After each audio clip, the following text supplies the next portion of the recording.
E o jogo político está mais pesado do que você possa imaginar. É um verdadeiro tabuleiro de xadrez.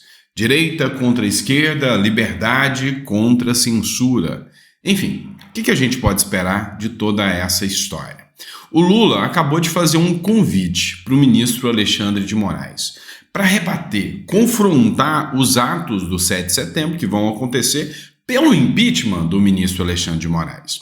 Já saiu uma informação de que a Polícia Federal vai atuar como infiltrado dentro da manifestação para fiscalizar quem está agindo antidemocraticamente. Isso é assustador, mas muitas outras coisas virão no meio desse embate. Até porque tem uma ação contra a decisão do ministro Alexandre de Moraes, movida pelo Partido Novo, que está na mão do Nunes Marques, que é aquele ministro do STF escolhido pelo Bolsonaro. O Novo ampliou o alcance da ação e descobriram onde o Nunes Marques estava. Vai te surpreender. Então, para saber tudo isso, você não vai esquecer de se inscrever no canal, curtir, compartilhar. Isso aí tá ajudando bastante, tá? Eu tô pidão aqui, é porque tá dando resultado, tá bom? Mas vamos entender o que tá acontecendo nessa maluquice toda que se tornou o Brasil. Vamos começar com o convite do Lula ao Alexandre de Moraes.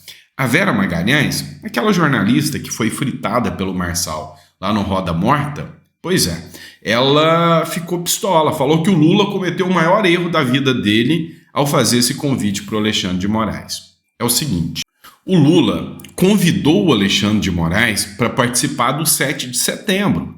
Para ir lá ver os militares prestando continência para o MST, para contrapor, ao ato do Bolsonaro. E aí a gente tem algumas observações a fazer sobre isso. O presidente avalia que Moraes foi um dos responsáveis por salvar a democracia quando houve a tentativa de golpe em 8 de janeiro de 2023.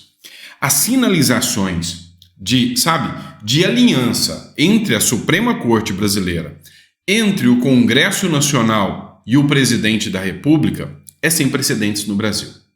Contra um outro espectro político. Se você hoje é uma pessoa de direita, você é uma persona não grata. Você é uma pessoa que vai ser rechaçada pelo sistema. É simples assim. E você simplesmente vai ser perseguido, vai ser calado, vai ter suas redes sociais derrubadas. É assim que o jogo hoje funciona. Então o Lula fez uma aposta arriscada. Falou, vocês vão se reunir em São Paulo?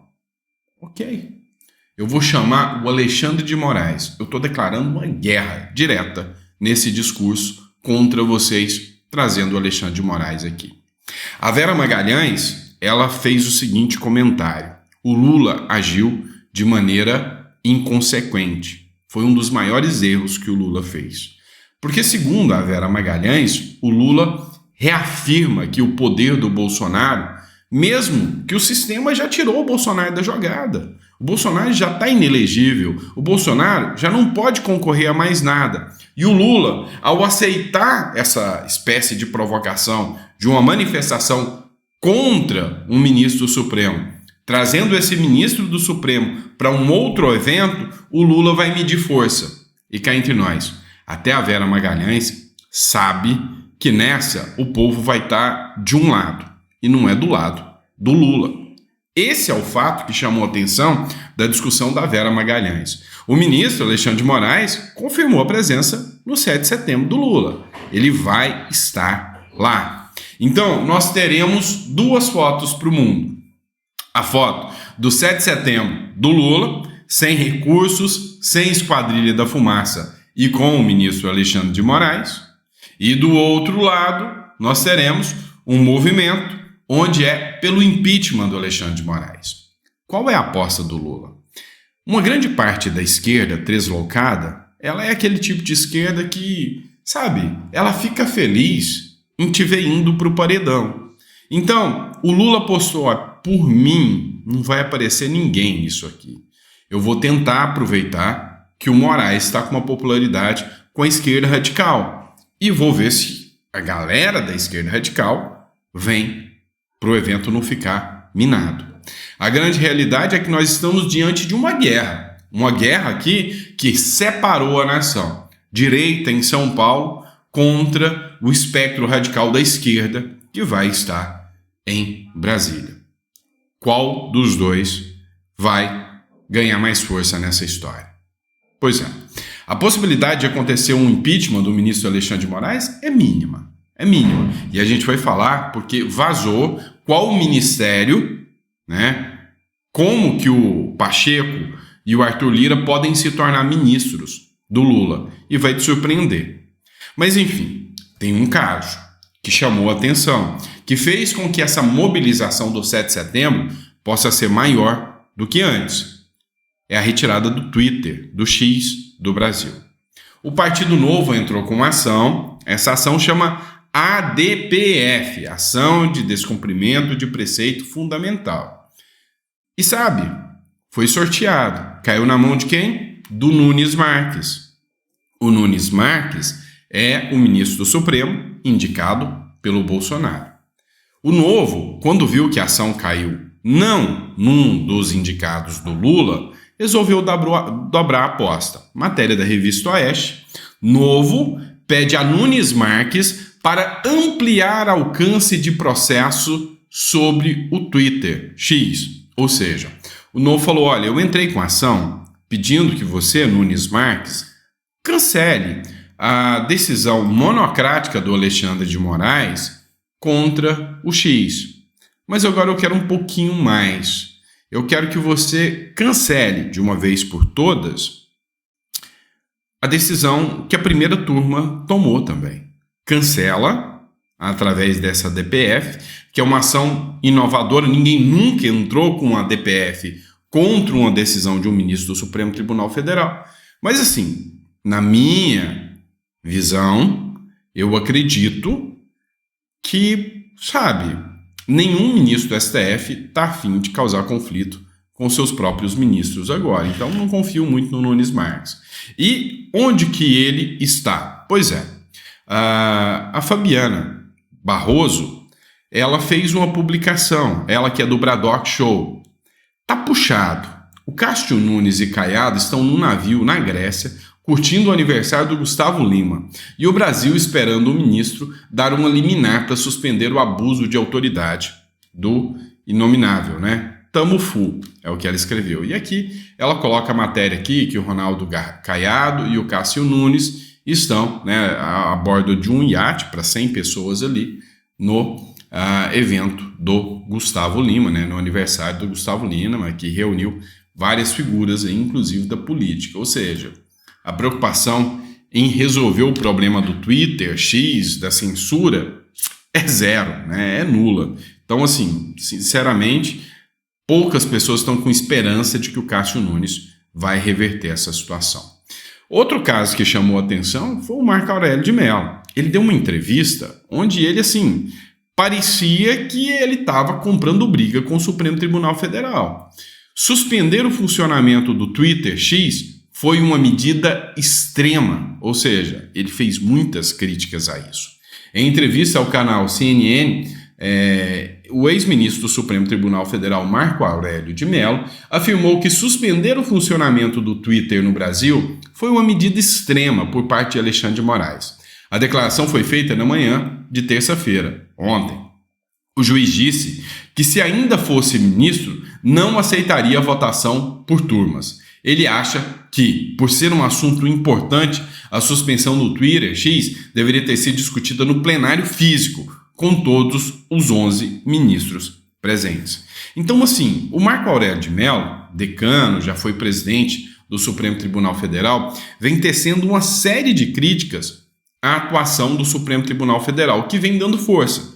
Vamos falar que ele não tem capacidade para discutir as questões de ilegalidade que vem se apresentando hoje? Será que o argumento dele, como ex-ministro do Supremo Tribunal Federal, não é forte o suficiente para apontar que há ilegalidades nessas decisões? O grande ponto que chama atenção aqui é esse. Existem ilegalidades e essas ilegalidades são latentes. Mas uma figura que surgiu novamente foi o Elon Musk. Pois é, o Elon Musk fez uma nova publicação num perfil onde ele chama de Alexandre Files, ou seja, Ele abriu um perfil único com selo dourado só para expor questões, provas contra o Alexandre de Moraes. Elon Musk expõe ordens de Moraes contra Nicolas, Monark e Alan Hick. Ou seja, foi feita aí algumas apresentações de provas de que Moraes tentou censurar parlamentares de direita ou candidatos de direita, né? O empresário e dono do Twitter, X, Elon Musk, usou o perfil Alexandre Files para divulgar as decisões do ministro Alexandre de Moraes do Supremo Tribunal Federal contra o deputado federal Nicolas Ferreira, o influenciador Monark e o senador Alan Hick, que é do União do Acre. A publicação ocorreu no fim da tarde dessa terça-feira. O Oeste obteve o conteúdo da postagem por meio de colaboradores que residem no exterior. Nela, Musk relata que a decisão foi proferida em janeiro de 2023. Então ele expôs ali as decisões e disse que vai juntar tudo aquilo, mas que foram ordens de censura, que alcançaram comunicadores e parlamentares. Eu sei que o jogo está ficando cada vez mais acirrado. De um lado, o sistema, as instituições brasileiras estão todas alinhadas. Lula, Pacheco, Lira, Alexandre de Moraes e todo o Supremo Tribunal Federal, ou seja, os três poderes, estão todos focados em construir um alicerce, uma base grande para a esquerda e eliminar a direita no Brasil. Isso é dito abertamente aos quatro ventos. Liberdade, liberdade, né? Mas vamos lá. Saiu uma nova publicação agora do Metrópolis, do Paulo Capelli, que trata do Hugo Mota. E aqui, alguns pontos precisam ser ligados, tá bom? E olha que é difícil até para mim falar alguns pontos como esse aqui, né? Mas vamos entender. Hugo Mota ganha força para suceder a Lira, com o apoio de Lula. Você vai entender em troca de quê? O presidente Lula está muito perto de selar a indicação do deputado Hugo Mota, que é do Republicanos da Paraíba. Lembra-se, Republicanos, partido do Tarcísio, para suceder Arthur Lira na presidência da Câmara, informam fontes do Planalto. De acordo com interlocutores, os presidentes dos dois poderes chegaram a um consenso sobre o perfil do parlamentar, mas ainda terão uma longa noite de negociações, que envolve 2 vagas para ministros do Tribunal de Contas da União, com os demais postulantes ao cargo e líderes partidários. As vagas de Tribunal de Contas da União são vitalícias. Uma vez que você entra, é como se fosse um ministro do Supremo Tribunal Federal, mas para fiscalizar a União. Tem amplos poderes também. Então, se não vai rolar uma vaga no STF, pode rolar uma vaga no TCU, que tem um salário de 37 mil, fora benefícios e fora os poderes que um ministro como esse ganha. A gente viu o caso do Domingos Brazão, que era ministro de um Tribunal de Contas do Estado. O quanto, né, de poder se adquire com um cargo desse. Então, assim, é um cargo muito forte. E, ao que tudo indica, Lira não vai ceder, não vai enfrentar, ele vai ceder a pressão. E aí teremos um indicado por Lula para a Câmara dos Deputados e um para o Senado Federal. Todo o projeto que o Lula quiser vai ser aprovado. Então, preparem os bolsos, porque o bicho vai pegar. Até então, 3 deputados eram vistos como opção do Lira, que é o líder do União Brasil, Elmar Nascimento, grande partido, e era por isso que o Lira queria ele, né, questão estratégica, o Antônio Brito e o presidente do Republicanos, Marcos Pereira, super alinhado com o Tarcísio, que cedeu a candidatura para o Mota. Elmar é visto como favorito de Lira, mas encontra dificuldades entre o chamado baixo clero da Câmara. Antônio Brito é um nome que transita bem entre o governo e a oposição e pelo baixo clero, mas não conseguiu ser favorito nem de Lula, nem de Lira. Pereira é o atual vice-presidente da casa, mas recebeu um veto de Bolsonaro que tornou a empreita, né, inviável do ponto de vista dos votos, uma vez que o PL tem quase 100 de deputados. Hugo Mota é o líder do Republicanos. Sua escolha é uma alternativa para minimizar a resistência de Marcos Pereira sem sair da disputa. Como parlamentar de seu partido, Pereira poderia manter certa influência na casa. Mota está no seu terceiro mandato e tem trânsito tanto entre os líderes do governo na Câmara quanto entre as lideranças da oposição. Sua legenda é ligada à Igreja Universal e chefia o Ministério dos Esportes com o ministro Silvio Costa Filho. E aí, hoje, entende-se que quem está costurando, além do Marcos Pereira, essa construção do próximo presidente da Câmara é o Kassab, né? Mesmo sendo de outro partido, por causa da ligação com o Tarcísio. Ou seja, hoje a gente vê a influência do Kassab, né? E o alinhamento com Lula fazendo com que o governo do estado de São Paulo comece a convergir para o lado do Lula. Muitos falam que isso é uma estratégia. Ora, o Tarcísio viu que não pode vencer o sistema. O sistema é todo de esquerda. Então o Tarcísio vai ceder ao sistema. Outros falam que é uma traição ao eleitorado. É uma traição ao eleitorado. Tarcísio está cada vez se aproximando mais do espectro de esquerda. Ou seja, cada vez entendendo mais que o Lula ganha força e o Bolsonaro está sendo enfraquecido pela quantidade de ataque ao sistema e que o Tarcísio, de certa forma, está se afastando do Bolsonaro. Tá? Então são duas visões diferentes. Eu tive conversando com os amigos aqui que disseram isso. Falou, olha, tem muita gente aí falando que o Tarcísio está focado na governabilidade de São Paulo e já está, desistindo da hipótese de concorrer contra Lula em 2026. Então ele já está desistindo dessa hipótese e ele está focando na governabilidade, fazer uma gestão aqui em que ele não incomoda e não bate de frente com a esquerda e ele coloca a agenda dele aqui e isso é uma boa estratégia. Já outros falam, não, isso não é uma estratégia, isso é se entregar para a esquerda. Isso é se entregar para a esquerda. Todo mundo que viu o Tarcísio crescer, viu o Tarcísio entrando na Prefeitura de São Paulo como uma hipótese de ser o próximo presidente da República pela direita.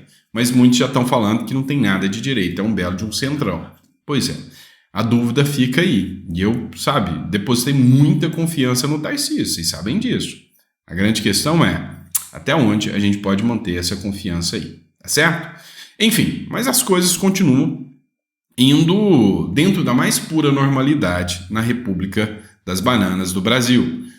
Matéria da Revista Oeste. Itamaraty solicitou uma graninha, pouco, né? 200 milhões é nada, dinheiro de troco pra gente, não é? Para pagar despesa de Lula em Nova York e evitar despeso de embaixadas. Pois é, pouca coisa, né? 200 milhões só para manter questão da embaixada lá e para o Lula poder viajar um pouquinho, né? Pelo amor de Deus. O Itamaraty solicitou ao Ministério do Planejamento uma verba de 200 milhões para evitar o despejo de embaixadas e consulados no exterior. O montante também será destinado a despesas do presidente Luiz Inácio Lula da Silva em setembro, em Nova York, durante sua participação na Assembleia da ONU. As informações são da Folha de São Paulo. O secretário-geral do Itamaraty, a embaixadora Maria Laura Rocha, alertou para o risco de inadimplência do pagamento de aluguéis e reembolso de auxílio moradia a servidores. Ela também destacou a necessidade de recursos para garantir o funcionamento do Ministério das Relações Exteriores. Deliberado? Provável, tá? Porque embaixadas em outros lugares continuam firmes e fortes, né? Livres e liberadas, né? E nos Estados Unidos, um lugar que o Brasil já não anda querendo muito espaço ali, né? Com os norte-americanos. Enfim, se você ficou até o final do vídeo, dá aquele like maroto, curte, compartilha e se não for inscrito, se inscreva. No próximo editorial a gente vai trazer notícias, porque a gente está acompanhando também as eleições municipais. O André Fernandes, que é o candidato da direita, que tem grande chance hoje de vitória no Ceará. Acabou de ser alvo de mais uma decisão judicial. E a coisa não está muito boa. Então vai estar no próximo bloco. E também tão perto do negócio azedar, viu? No próximo bloco a gente vai falar também sobre a decisão dos Estados Unidos de prender o avião do Maduro. Pois é, a Rússia se manifestou e parece que ela está querendo briga com os Estados Unidos também. A China também. Parece que o caldo está entornando e a coisa está esquentando e aqui na América do Sul o jogo vai ficar feio, porque até o Lula se manifestou. Você não quer perder isso? Então, meio-dia, eu volto para almoçar contigo e a gente bate um papinho sobre isso aqui, tá? Põe água no feijão, se for do Goiás, põe piqui para cozinhar e a gente volta daqui a pouquinho. Abraço e até lá!